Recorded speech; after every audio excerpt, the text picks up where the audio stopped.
Trip of Wrestling. I'm your host, JP John Poz. With me today, very special returning guest, former WCW superstar.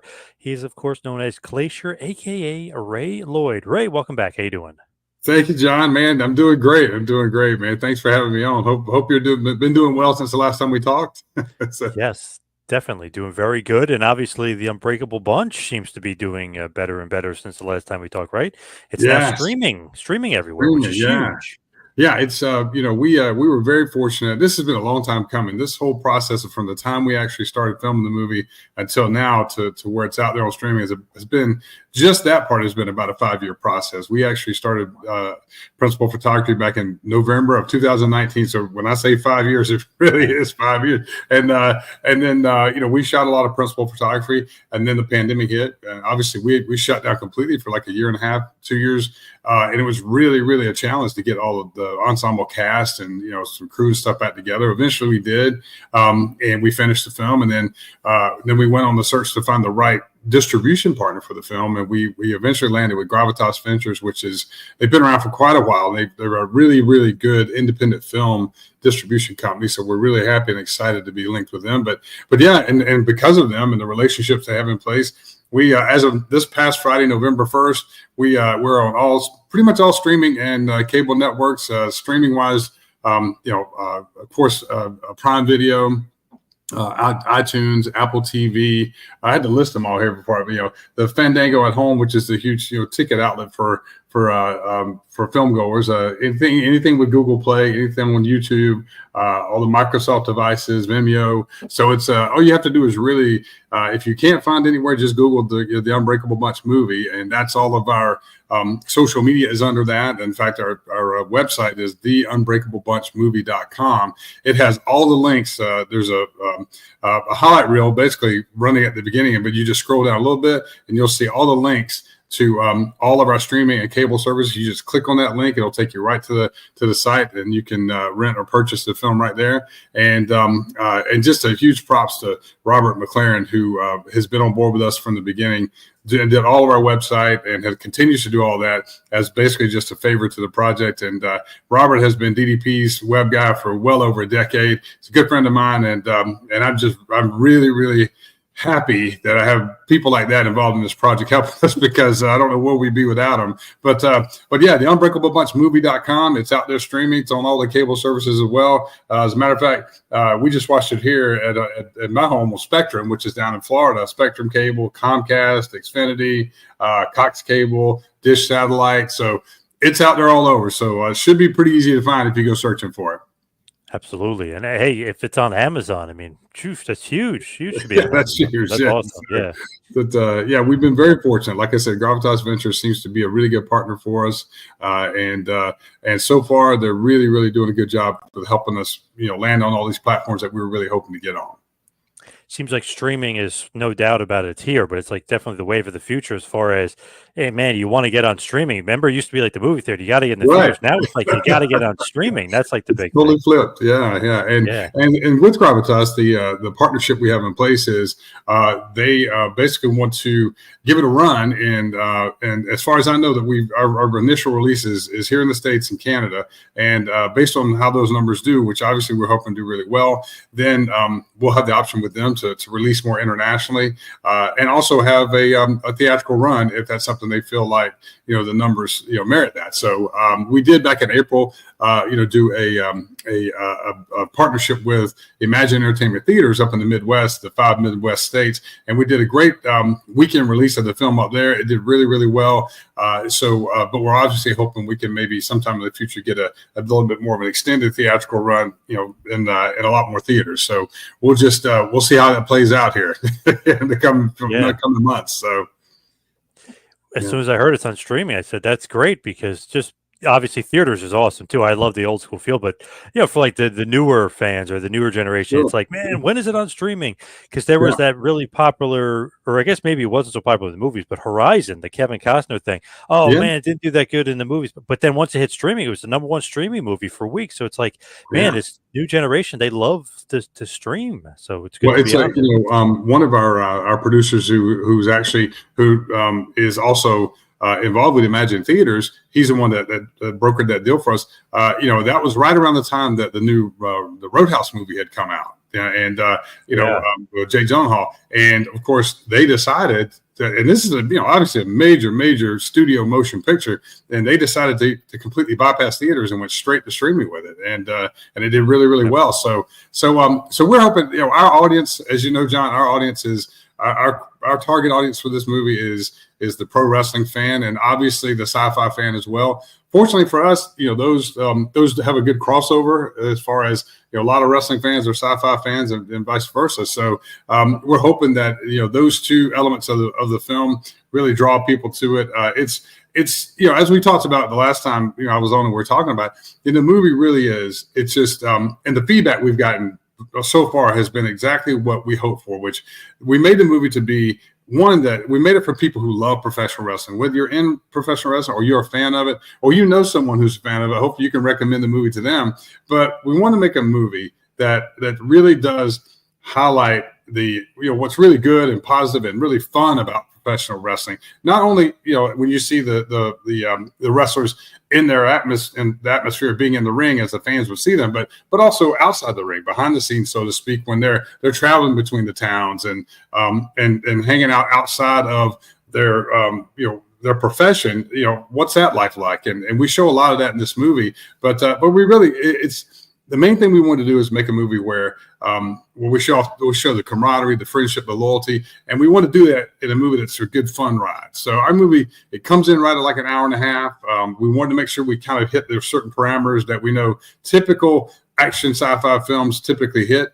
And there's an old saying in wrestling, you want to leave them wanting more. So we wanted to make a movie that hopefully is a good fun ride, but maybe leaves you wanting to see more of these guys after that, and which certainly would gives us all the motivation in the world to try to go make a sequel. Hopefully, that's kind of our plan. Man, I watched it yesterday actually via Amazon. So everything I check Amazon's on Amazon. I said yes, it's on Amazon. I thought it was November 1st, and I finally remembered to check. I'm like, yes, okay, so it's on Amazon. I checked it out. It's like one of those great buddy movies. But I got to be honest, who stole the show from me? Got to be honest, the living legend, Oh. Larry Zbyszko. He is the best. Wasn't he great? And that's the thing too, John, is that now that we can talk about once again, thanks so much for taking the time to watch it, because and the thing is, hopefully it comes across as we had we had a certain budget we were dealing with. For us was certainly a good bit of money, but as far as the studio standards of what you would have to make a film, it was certainly not any kind of budget like that. But right.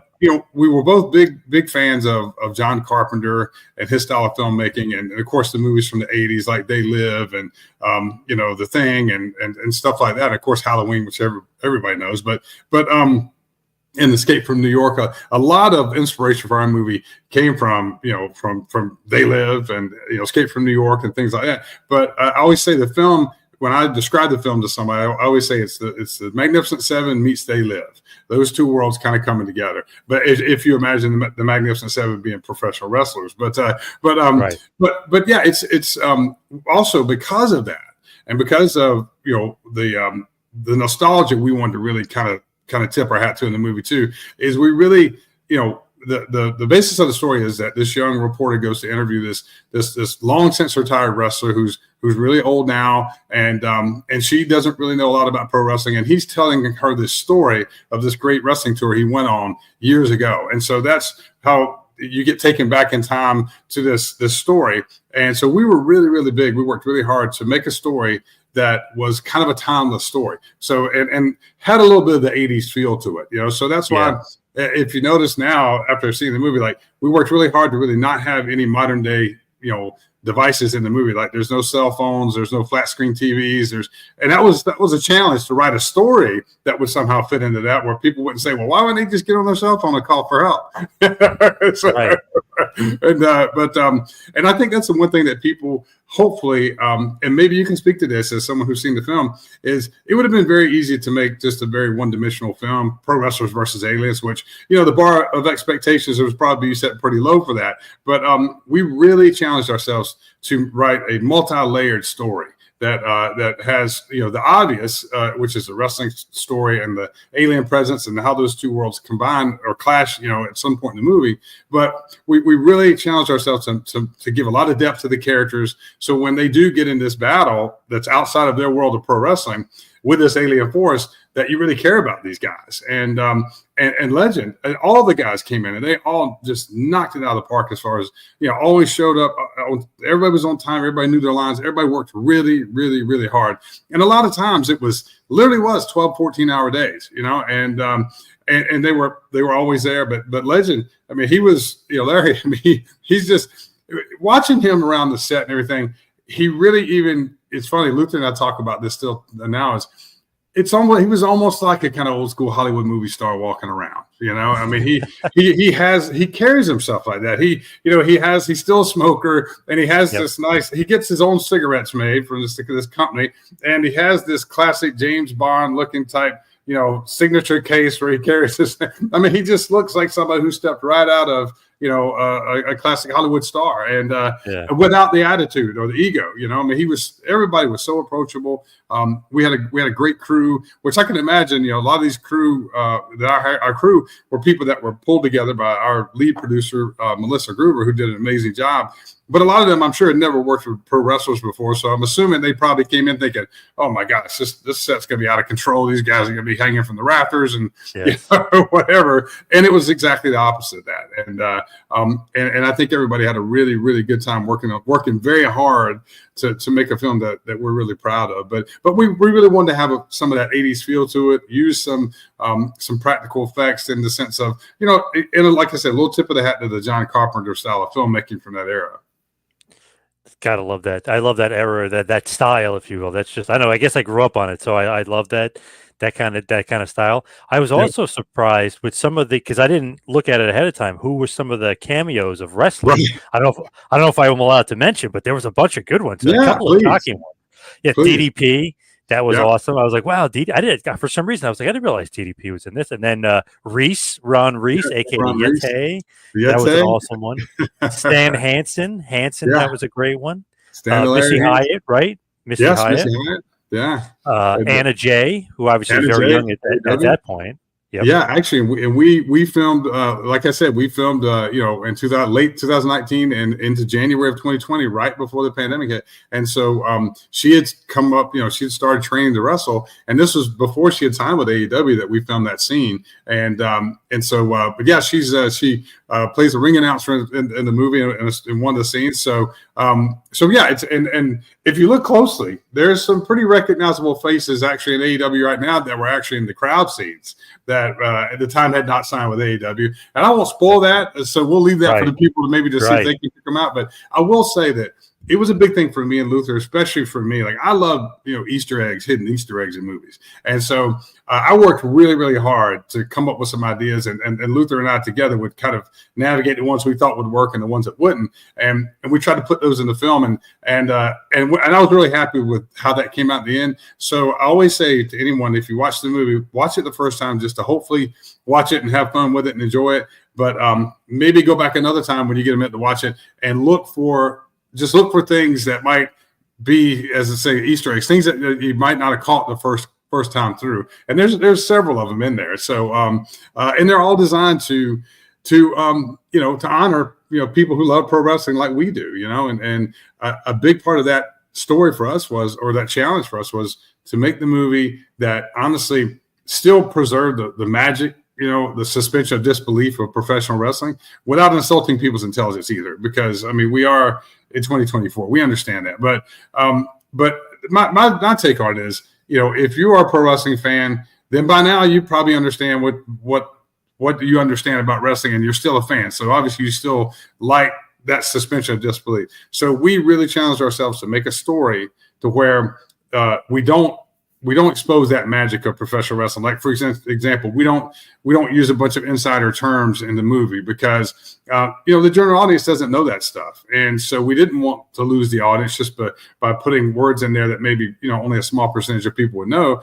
And it was just we wanted to challenge ourselves that way, and also we wanted to challenge ourselves to make a movie that literally had no profanity, that had no strong sexual content, no gross humor, like I always say, like no projectile vomiting and stuff like that. Right. And at the end of the day, the reason why we did that is we wanted to make a movie where basically the whole family could sit down and kind of enjoy the movie together, like on a Saturday night. If you sit down and watch a movie together, obviously because of the action in the movie, where eventually there's gunfire and explosions, in the later on in the movie. It's obviously it's not for the small kids, but it's I feel like I always say watch the trailer, and if you watch the trailer and the trailer seems like something you'd be interested in, it doesn't get any crazier than what's in the trailer. So that's essentially the type of movie you'll see, and we were very, very proud of being able to stick to those that philosophy of making the film, just because there's not a lot of films out there these days that can say that. And it's always, as I say to the talent when I'm working with any young talent wrestling, just because you can do it doesn't mean you have to do it. And just because we can put profanity in there doesn't mean we have to. And the thing is, we really went against the grain because there's not a lot of movies like that being made right now. So and another part of the reason why, and I'm sorry for being so long-winded on this, but if I don't mention this stuff, I'll forget it. Right, is that we grew up in an era, my co-producing partner on this, Steve Luther Wilson, who we met in the power plant back in 1996, WCW power plant, and have been close friends ever since. But, the wrestling that we enjoy still watching to this day is the wrestling where it's, a family event where you could take the kids and the grandparents and everybody can watch the film and watch the show and have a great time. So we just took that philosophy really and applied that to the movie. And so that's why we made some decisions that we did in the film. There's a lot of action, but there's no violent action. It's I always say it's A-Team style action. Like the A-Team TV series where there may be gunfire and explosions, but it's not in a violent way. It's just more in a fun way of, here's these guys battling the aliens. They're kind of shooting at us. We're shooting at them, and there's explosions going off and stuff. So it's that type of action, but it's not necessarily a violent film, which we're very proud of. Now, I got to mention this since you mentioned the power plant, and I was just talking to a guy that was from the power plant too, Sergeant Craig Pitbull Pittman, which probably names you haven't heard in a while. But we were talking about the power plant, and I was just thinking, like, of all the guys that went through there, is that just like one of the most toughest? Because obviously he's got military training. So is that like almost military training, like from the power plant? Just because, man, all the stories you hear, even from Dwayne Bruce, Sarge, it's like, yes, it's military. It's like, was it the hardest experience? Is it military-esque as far as that training? It was pretty darn close. I mean, it was tough. I mean, it was very tough. And the thing was about that is that, one of the things that I really respected about the power plant was the way that Jody Hamilton ran the power plant and the coaches. For example, Pistol Pez Watley was one of the coaches, and there's an Easter egg in the movie where we celebrate the memory of Pistol Pez Watley in the movie. And but yeah, I mean, it was. As I always say, you had to re-earn your stripes every day. It didn't matter who you were when you came in there to train. And I spent, several months, there Monday through Friday, because that was part of the deal before I debuted as Glacier. And this is after spending I was in the business for 9 years. So once I went to WCW, that was part of the deal. I went to, and it was, I welcomed it because I got to learn a lot of, great stuff from a lot of, legendary wrestlers. But also, I was able to get in the best shape of my life because training at that level, training with those, but the thing that gets forgotten a lot of times with the power plant is that everybody there was 100% passionate about being a professional wrestler, and they all loved what they were doing. And everybody just came from that mindset of they knew that you just knew you were going to work hard. And if that wasn't your deal, then that wasn't the place for you. And so everybody came in, like I said, you re-earned your stripes every single day. You didn't come in there to just sit around and watch. If you came in, Jody Helmut expected you to come to work. You didn't just wander in there to say hey to people and hang around and sit on the couch while everybody was training. If you came in there, you came in there for a reason, and usually the reason was to train. And so, but because we pushed each other, we worked extremely hard, but we had a really good time doing it. And I think that's what gets forgotten a lot when you see hear all these stories about the power plant. But the tryouts, the 3-day tryouts, were extreme. One of the toughest things I've ever seen anybody go through. That's one of the things I always say. Luther, we both have roles in the movie. He plays a character called Burning Love, which is like this big Elvis fan character. He's not an Elvis impersonator. He's just a big fan of Elvis. But Luther came in and he was about 300 pounds for the tryout, and he's he played college football, and he went through the 3-day tryout, and I believe I'd have to confirm it with him, but I mean he had a pretty big group that started with him. I think there was only 3 guys that finished the 3-day camp when he went through, and he was one of them. And but it was, I mean, it was that 3-day camp when you came in, it was there was about an 80% to 85% dropout rate, because they're going to check your heart. They were going to find out how much you really, really wanted to be a professional wrestler. And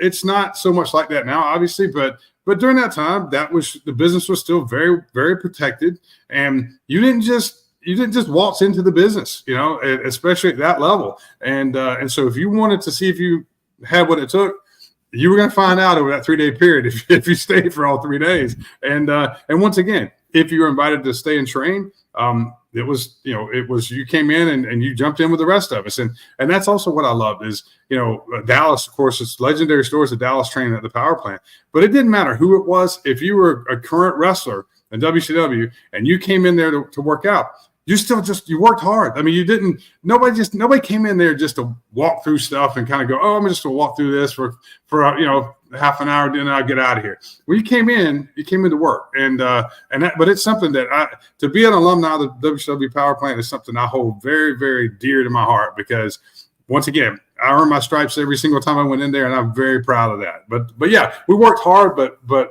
what gets lost is that we had a whole lot of fun while we were there too. We really did. Feels like a lot of great names came through, but there were some people that just flat out quit, right? I mean, there was a ton of people that just flat out quit. Most did, and once again, I mean, people. There's so many. I see stories on now about people saying, "Well, it just wasn't a 3-day. The way the tryout wasn't a way to really, a valid way to test if someone would be a good, candidate for professional wrestling." But during that time of wrestling, and this is 90s, mid to late 90s, that was the standard. The standard was, okay, you say you wanted to, and here's the thing, everybody and their brother wanted to be a wrestler during that time, because it was that era where we were so popular. I don't know if we'll ever reach that level of popularity. So everybody thought they could be a wrestler then, or they wanted to be one. So we needed something that was going to weed out a lot of the ones who just thought that they wanted to do this. And you found out real quick, if this is something that you really wanted to do, where you were going to have those 3 days, they were going to test you to see if you really, really wanted to do this. But the same thing, like the friendships that we made there, John, Ron Reese, Luther, Dallas Page, Pistol Pez Watley, who I talked about, we're all in the movie. And if Pez were alive, he would have been in the movie. I promise you. So the ones who aren't here with us anymore, we found ways to honor them in the movie. And so that's what I always say too, is that we had a great team, and we have it to take on a project like this. You're only as good as your team. You really are. And we had a great team in front of the camera and behind the camera. But also we had this group, especially all the wrestlers that worked on it and the actors. We had some amazing professional working actors that worked on this film. But the story has a lot of heart. It really does. And that's what we hope comes through too, is that, I go back to the camaraderie, the friendship, and the loyalty. That's what we really want the theme of this movie to be. And that's seems kind of odd when you say pro wrestlers versus aliens, but that's what I say too. Watch the movie and then you'll get it. And that's why we really worked so hard to make sure it wasn't just a one-dimensional story.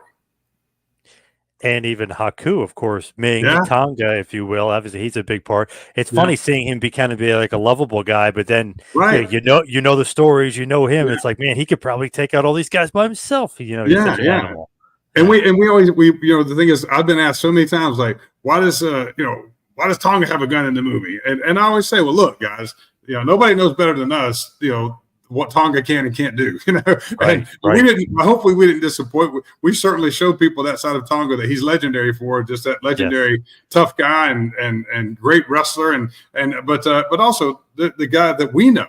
And once again, the part of the story that shows the heart of these guys is the fact that he is, you know, a very, you know, kind, you know, just, you know, family man who you know, 99% of the time, you know, he's that guy. You know, he's the guy that he's you know, he's not looking to butt heads with anybody. He's just wanting to go make his living, feed his family, and take care of his family. That's who he is. And if he likes you, then you're like family to him. And that's something that Luther and I, you know, we all met in WCW, and it means everything to me that I have that relationship with him, because most people don't get to see that side. So when we were writing the story, we said it's one of the things we wanted to do was we wanted to show the sides of the people that that the audience, the wrestling world may not normally see. Same thing with Legend. You know, everybody knows him as a great wrestler and later as a great commentator, but he's a funny guy. You know, he's a funny guy, and he's just you know, he's, like I said, he has that aura about him that, you know, there's something about him where he looks like a hero. He looks like a star. You know, he just has something about him. And, you know, Ernest Miller, who, you know, we were obviously tag team partners way back in WCW, and his character in the movie is called Mac Brown. And we eventually ended up, you know, labeling him the Kung Fu Cowboy, Mac Brown, because originally we didn't really write his character so much as a cowboy, but he showed me a picture one time when he was like 5 years old. He had this cowboy outfit. And he said, "Man, I always wanted to be a cowboy. How about if I take this, you know, and kind of mold it into, you know, the look of like this cowboy?" And so he really came up with the look of like the, you know, the sleeveless shirt, the cowboy hat that you see in the movie. And so, you know, he brought a lot of ideas to the table that, you know, we had the essence of it, and he just brought that to it and brought the character to life. So and all that are the reasons why we handpicked a very specific group of people. And listen, there was originally at least 2 more roles written into the group, but we just, you know, we had to make sure the group was too big to start with. We had to whittle down to about 6, because in an hour and a half movie to make sure you explain who all those 6 people are and make you care about all of them, and then let all them, you know, everyone of them has to have their moment in the movie too, you know. So hopefully, you know, there's a lot of faces in this movie that if you're a wrestling fan or you love wrestling the way we do, I think you'll enjoy just seeing a lot of the faces in the movie. But the other actors that are really notable actors in the film, Adam Minarovich, who plays the kind of shady wrestling promoter in the movie, he very well known for his role on The Walking Dead. So, you know, for Walking Dead fans, and there are millions of them out there, when you see Adam in the movie, you'll recognize him. And and then Julia Denton, our female lead, who, you know, we wanted a strong, independent female lead character. And man, she hit a grand slam. And but she's, you know, an amazing actress. She's played opposite of Paul Rudd. She's played opposite of Jennifer Aniston. She's, you know, these actors are at that level, you know, and they make their living as professional actors. And so Mark Ashworth, who plays kind of the crazy guy in the town, who kind of tells us what's, you know, explains to us what's going on, and no one else believes him really at the beginning. But you know, he's an amazing actor. Was in the remake of The Magnificent Seven with Denzel and Chris Pratt. So, you know, having this level of actors, it only elevated our performance, and hopefully we held our own with them. I think we did. But yeah, and just, you know, the action of the movie is one that it's funny. I was just thinking about this morning when I was talking to a buddy of mine recently.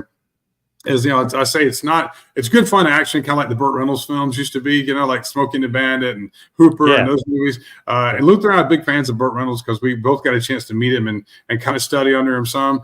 So we wanted to kind of pay a little bit of an homage to his types of movies that we enjoyed. So I would say the action in the movies it's more John Wayne than John Wick, you know. Right. I mean, a lot of times we pull the camera back and you get to see all the kicks and punches and everything with all these super quick cuts that happen a lot in movies today. We want you to be able just to kind of, you know, watch the whole scene unfold, and hopefully that's the style of filmmaking that people enjoy. But yeah, you know, and there's a big fight scene that I'm sure the one that's in the festival where Reese's character gets introduced, and that's very much a tip of the hat to the big, good old friendly fight scene in the movie Hooper, which is a movie kind of about stuntman, Hollywood stuntman. And so we really wanted to make a movie that, like I said, was kind of paid tribute to that big fight scene in that movie. And I think we did a really good job. And in that movie, or in that scene, there's a couple other really, really prominent pro wrestlers that show up in that scene as well. So, yes. So yeah, I mean, I forgot to mention one really big name that gets thrown through a table in one of those yes, scenes. Yeah. So you have to watch because a lot of times they come out of nowhere, and it was. I mean, we called in so many favors for this movie, and thankfully everyone was more than willing to help. And some of them, that came in, just not really knowing the story, not really knowing the type of movie we would make in the end, but we. Just knowing us and knowing the commitment we had, and then we got some other notable athletes in the movie too. For example, Pinklin Thomas. I have a good friend here who knows Pinklin Thomas, who's, the boxing Hall of Fame, 2-time world heavyweight champion. We have him in a really great cameo role in the movie. So there's, like I said, there's kind of something for everybody in this movie. And there's the makings of a romance in the movie too, really. So it's, if you have someone that you want to sit down with and watch the movie, and he or she is not necessarily a wrestling fan, hopefully there'll be something in the movie that they'll enjoy. That hopefully they'll say, hey, you know what? I'm not necessarily a wrestling fan, but boy, that story was a fun ride for an hour and a half. And that's what our goal is, to really kind of we know our target audience, but still have a movie where that the essence of the story is strong enough to where someone who's not necessarily a wrestling fan per se will probably hopefully still enjoy the story, that we put together. So you have a past, obviously, with Luther Biggs, going back to WCW, Ernest the Cat Miller as well. When did you meet? Well, was it WCW? Because obviously when he first starts, he kind of gets put in that karate storyline with you guys and Mortis and Wrath. Was that the first time you ever met the Cat? Was WCW? It was, and a lot of people may not know this, but how Ernest got really kind of brought into the fold was he actually was teaching Eric Bischoff's kids karate, martial arts, and Ernest. Anybody knows anything about Ernest? He's an amazing athlete. I mean, played college ball, played some pro ball. 3-time world tournament karate champion, and we're now. I mean, we're both. I'm 60. I think he's 60. Might have just turned 61. But anyway, he looks amazing. I always tell him, I just say, man, you must sleep in a time capsule, because I mean, he still looks great to this day, and he still moves. He moves great. He still competes in tournaments. So, but yeah, Eric introduced us early in '96 after I had just come on board, and I'm telling you, from the first time we met, we became fast friends, and here we are almost 30 years later, and he's still, one of my close friends. I mean, we speak it, I'd say at least twice a week, 3 times a week, sometimes more. I mean, he called me this morning. I called him back. We missed each other, so I'll talk to him later today. But yeah, I mean, it's a friend, but same thing, that friendship, that bond that we, something that would click with us in the beginning. And of course it developed as a strong friendship throughout WCW. And now to where it is today. I mean, it's the same thing in the film. That's what we show, is that, and it's honestly for anybody that is passionate about, say, musicians or actors or, like circus performers, anybody that has they're all passionate about the same thing. And those people, when you put them together in a world where they're all pursuing a dream to make it to the top level in that business, then, eventually you find others who that have personalities that click with yours. But what brings you together is professional wrestling, and that's the thing. When you look at the cast of the film, the 6 main characters, if it weren't for pro wrestling, maybe those 6 people would never cross paths, and that kind of diverse group of guys would probably never come together. And so, and not to say if they met in the world somewhere they wouldn't be friends, but they are all friends, and they're all like family because of the common thread of they all have a passion for pro wrestling. That's what brings them all together. And so that was what we really wanted to convey in the film. When you look at the history, like of you guys, obviously away from it, WCW is you know what I mean? Like WCW is kind of the common factor, right? The common glue. Oh, yeah. Pretty much. That's where we first met Tonga, Haku, and of course he was Ming in WCW. But it's where I first met Larry, and became great friends with Larry. Larry. At one point after kind of the Nitro, he was still commentary on Nitro, but then he started doing WCW Pro with Scott Hudson. And Scott Hudson's a Georgia boy, and Scott Hudson and I went to the same college together. And so, through Scott, I got to know Larry. And so, of course, Luther and I met at the power plant. Ernest and I met there. So, just that was that common bond. Big Reese, we all met from our tenure in WCW, and those friendships have endured, and so when we wrote the script, we wrote certain roles with certain people in mind, obviously, and when it came time to ask them, like Larry and Ernest and Tonga, I mean, they all were thrilled to be a part of it, and one of the things that we learned along the way about Larry was, when back in the day, people of this generation, may not really know so much about how unbelievably big of a wrestling star Larry was in his time, and with him and his mentor Larry Bruno Sammartino, to fill Shea Stadium for a match, a baseball stadium, but there was a time, and it's the story that I'm just conveying what Larry had shared with us was there was a time when when they were making the movie The Hills Have Eyes, the first original movie, which is back in, I think, the 70s or whatever, and Larry was wrestling, and somehow he got approached about maybe doing a role in that movie, and he passed on it because the money that was being offered to do the role would have meant he'd had to come off the road from wrestling for a certain amount of days. And then back then, if you didn't wrestle, you didn't get paid. There weren't any guaranteed contracts. Right. So he was making such great money wrestling. It just didn't, at the time for him, make sense for him to go do the movie.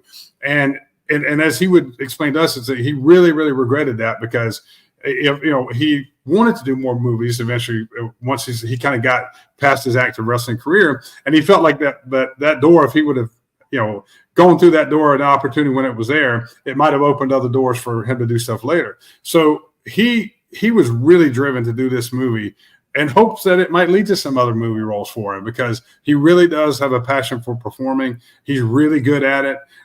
He certainly fits into a great category of, that elder statesman type character that you could probably put in several different roles now, so he, sure. And he's been excited about the movie from the very beginning. Every time, it's funny, every time he'll call me, he'll call Luther, and he'll say, Ray, I'm calling about the movie. What's up with the movie? So he's very happy that the movie is finally out on streaming, so he can show it all too. So, and like you said, he knocks it out of the park. He does a great job. I mean, everybody does in the film. I really believe that.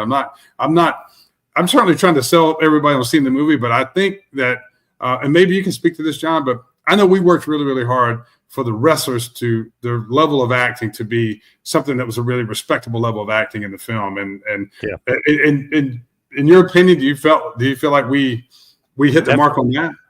Yeah, definitely. Nobody went like outside or like, trying to do too much or trying to be too crazy. It's like right in their wheelhouse, right. Believable, to hit the lines, and it wasn't anything too crazy, which is great.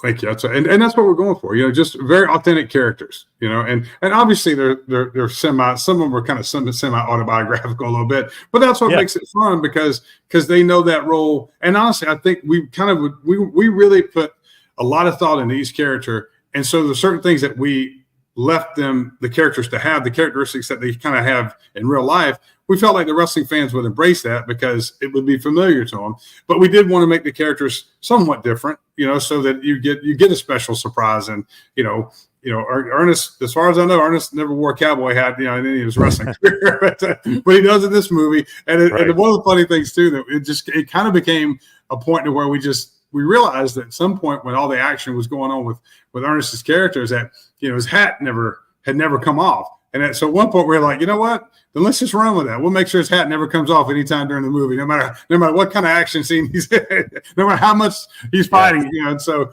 that's kind of a little thing to look for. Is his he's definitely the cowboy hero because he fights. He does a lot of stuff in this movie, and the hat never comes off. And that's true. He's doing the reverse thrust kick, and he's doing all those spin kicks, and never comes up. That's true. Yeah, and the thing is too is we went back when we watched kind of the original cut. We realized we're like like one thing is like okay Tonga can be Tonga, and let's face it. I mean, there's no one probably humans on the earth that could stand up to that. But when you go against the aliens, it was like, we originally had written the role for him to, not necessarily have a gun.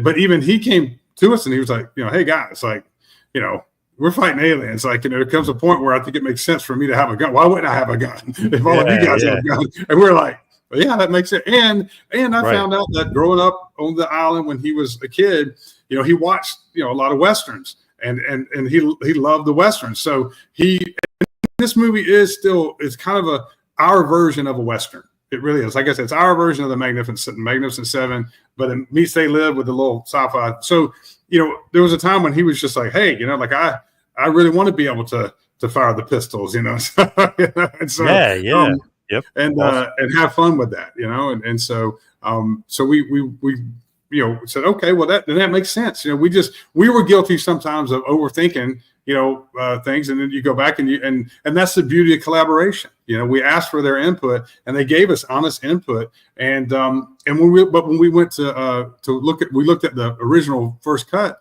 we realized that here we have Ernest Miller, 3-time world karate champion, who still can flat out go. And we didn't have really enough, we felt, of him showing off what he could really do in the martial arts world.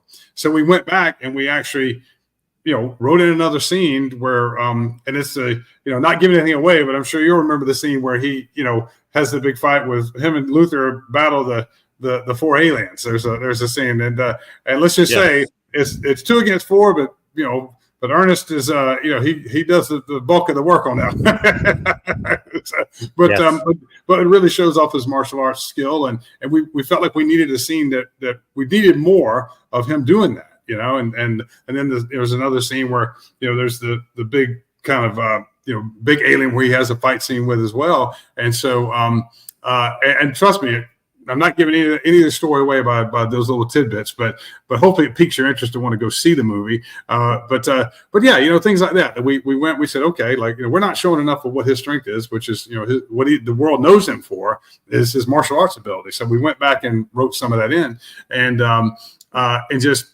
We gave Larry, his character in the movie is called Legend. We gave him some more lines because we saw he could handle it, and really deliver. And so we're like, well, heck, let's let him do that some more, and so yeah, there was those things that when we got feedback and collaboration from the wrestlers and from the actors, we had the freedom, thankfully, as producers to kind of adjust and mold certain characters and certain moments of certain scenes to make it more authentic and make it more believable to the audience as far as this is what these characters would do, so yeah, definitely. Yeah. And I was going to say, so obviously there's all these guys, right? I mean, but it's WCW-esque, just a little bit away from the movie, but they're obviously a little bit of WCW flavor. So just was thinking this because I didn't get a chance to ask you. Yeah. Did you see the Who Killed WCW? Did you happen to see that, Doc?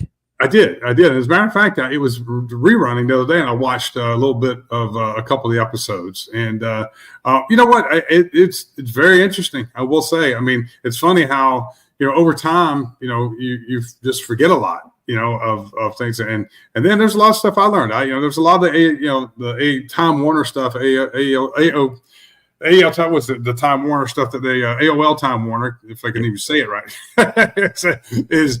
There was a lot of that maybe I knew back when we were going through it all, but it's just amazing how much either I didn't know, I forgot, about all that. And like I said, we were in a position, a lot of us as wrestlers, we weren't privy to those conversations and that stuff. And there wasn't, the internet was in its infancy. So, all that stuff wasn't out there on the internet. People, rumors about it. So, we only knew what we were being told, which is, right there, which was not a lot back then, because obviously the higher ups in Turner weren't sharing any of that information with either wrestlers or anybody. It was pretty much just with Bischoff or whoever else at that level was supposed to know that. So yeah, it was eye opening for me, and I thought it was overall was well done. I thought it was good to see them interview some people that most people in the wrestling world had not seen being interviewed before, and I just state like someone like Janie Engel. Who was in the office, or if you want to, as we say in wrestling for WCW, and Janie was very, very knowledgeable person. She was there, she saw and everything that went down. And I think it was very smart to interview someone like her because, and she's a very, very intelligent woman. She really is. So, and it comes across when you see her being interviewed. But that, those are the sources that most people that have seen and heard all the stories over the years, no one's ever seen her talk about it, Yes. And so, I think it was good. I'll probably go back and watch it again, just because same thing, you don't catch everything the first time, but I thought it was good to see that, put out that, and I'm glad someone, thought enough to really want to do all that work to tell that story. Because I'm so fortunate that I was there during that time, pretty much the whole rise and fall of it. There were, but I wouldn't change it for the world. I mean, it was one of the greatest periods of my life, but there were a lot of emotional times during all that. When it was good, it was great. And when it was bad, it was really bad, so, but that's, that's the story of WCW was, and I just know for me personally, there came a point where we all, at least from what I was feeling, that possibly, you hear the rumblings. I mean, the ratings were starting to go down, and it just, it felt like there's an old movie with Keanu Reeves where they're called The Replacements, where they're, the replacement football players with Gene Hackman as the coach, and he's asking, like Keanu Reeves' character at one point where he's talking about, that he's like in quicksand, like he can't get out of the quicksand. And they ask him what he means. And he basically says, like, when something is going wrong and everybody's trying to do whatever they think they can do to fix it. And the more you kind of try to fix it, it just seems like it seems like you sink a little deeper. And no matter how hard you fight, things still seem to kind of start falling apart. And that's, every time I see that scene, I'm reminded of kind of what I felt in WCW during that time when the ratings and everything started to go down. Was that, man, it seems like, a lot of people were trying, and maybe some just had gotten to the point where they weren't putting their full effort in. I can't speak for anybody but myself, but it felt like, a lot of people trying and nothing was really moving, and if in any way that it was moving was down, not up, and eventually we all know how it ended,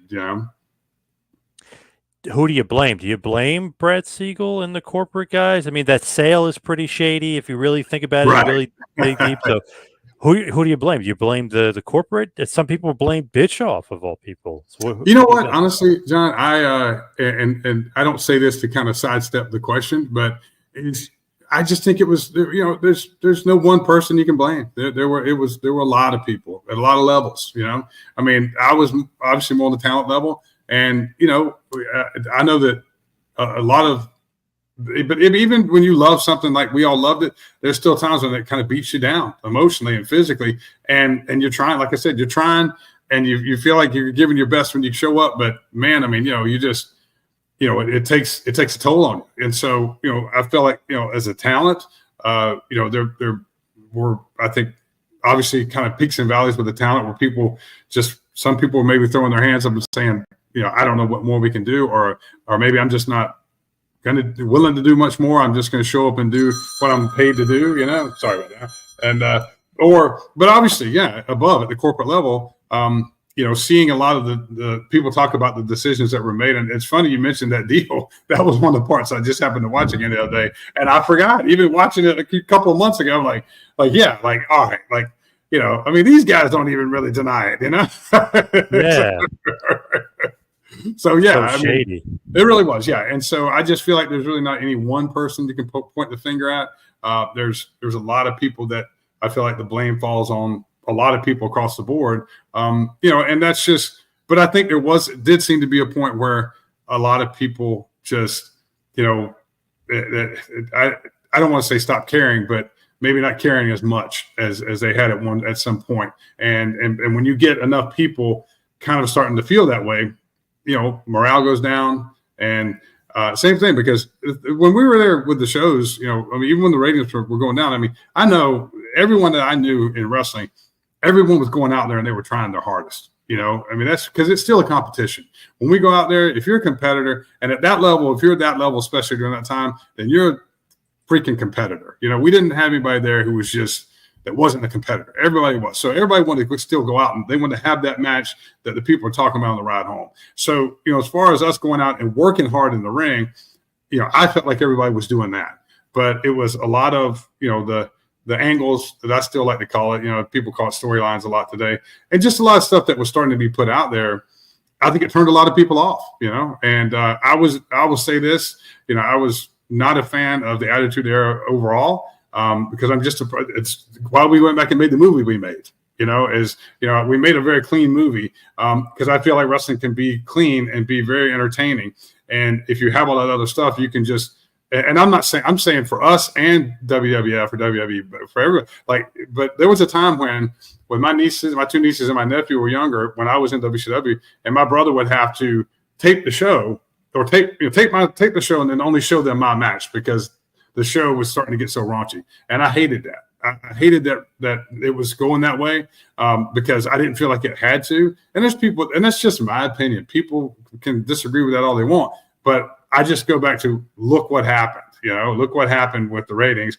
And to me, that was a big part of it. I know just from talking to people that a lot of people that turned them off, because it became a lot more than what they were originally tuning in for, was to watch the wrestling. And right. And then the same thing with the Attitude Era. I mean, listen, it was an era that was an epic era in wrestling. I get all that, but it was a pretty short time. And once WWE went public, they switched all that back to a PG audience, a show, because that's where the masses of your audience is always going to be. And look, they've been a PG show for what now? I mean, over 20 years. So and with the whole Netflix thing coming, who knows how much, if that may change some. But I go back to, just because you can do it doesn't mean you necessarily have to do it. And just because you see it done a lot doesn't mean it's right. I say that to a lot of young talent these days.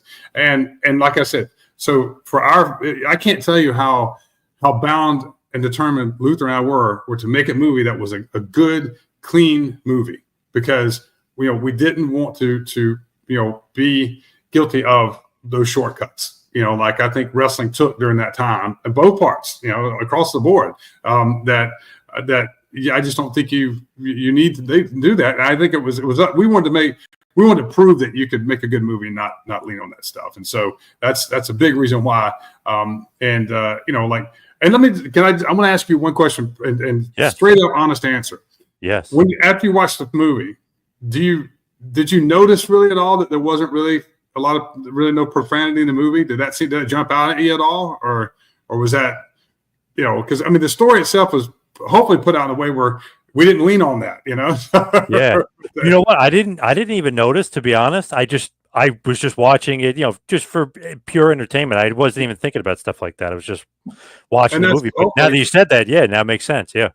And the thing is, that and maybe if you get a chance to go back and watch it, maybe watch it with that eye. And I only say that is to say that that's how hard we worked on the story. We wanted the story to flow and have good comedic moments and be fun, and kind of all the humor played very straight, so that you didn't necessarily notice maybe that we weren't loading it down with a bunch of hard language, so to speak. So that was, and I always say too that in Luther and I, there were times when during this whole process I had to talk him off the ledge, and there's times when he had to talk me off the ledge. We were just like, I'm done. And because the post-production, and we had a great post-production team, Skystorm Productions down here in Central Florida. They were amazing. And Ashley, who kind of was the head of the group at Skystorm, we'll be thanking Ashley for the rest of our lives, because she really just came through for us a million times, it seems like, on post-production. But and we got a heck of an education with all that. But the reason we worked so hard on it was because we knew at the end of the day, one, that the entertainment industry really did not know how to tell this story, because unless you walked in the shoes of these characters in real life, you wouldn't know how to tell that story. So it's not a slight against them, but we knew if anyone's were going to be able to get this story told, it's going to have to be people like us who actually knew the story for real. And right. So that's why, when we worked so hard on the film, we kept telling each other, we got to keep working. We can't give up on this, because, we basically, we got one shot to get it right, and if we mess this up, and we foul this up and we don't get it right, then, we got to live with that for the rest of our lives.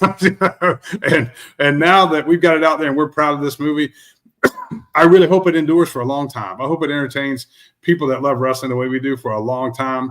And hopefully it's something that people will be watching for years and years and years to come. I know the reality is it's always a gamble because there's a million movies out there now, but there's not a lot of wrestling movies out there. And so, I'm a big fan of Patrick Swayze. A lot of his stuff was just amazing to me. And every single time Point Break or Roadhouse comes on, and even when Dirty Dancing comes on, it's just because I just thought he was a great performer, great actor. And so, the movies that he's been gone for quite a while, but his movies still entertain us. And every time I see one of his movies, if I'm flipping through, I'll stop and I'll watch it, especially if it's Point Break or Roadhouse. And so that's the kind of movie we were trying to make, one that impacts people enough that love wrestling like us, that years down the road, if they see it again somewhere, or if they just want to get some of their buddies together on a Saturday night and order beer and pizza and say, hey, let's watch a wrestling movie, they'll pull that up and watch it and remember why they fell in love with wrestling the way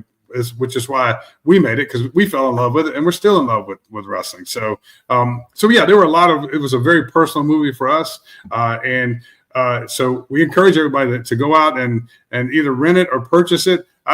I say, I'd rather, if you can, purchase it, just because that way you can go back and watch it as much as you want and maybe watch it, as the years go on. But whatever you do, maybe just support us any way you can, because it really does give us the resources, hopefully, to maybe go do a sequel to this, and maybe do more than that. I mean, we'd really like to be able to provide some really good quality content for the wrestling world, that our target audience, that stuff you can really enjoy and look forward to seeing, because once again, there's just not a lot of professional wrestling movies out there.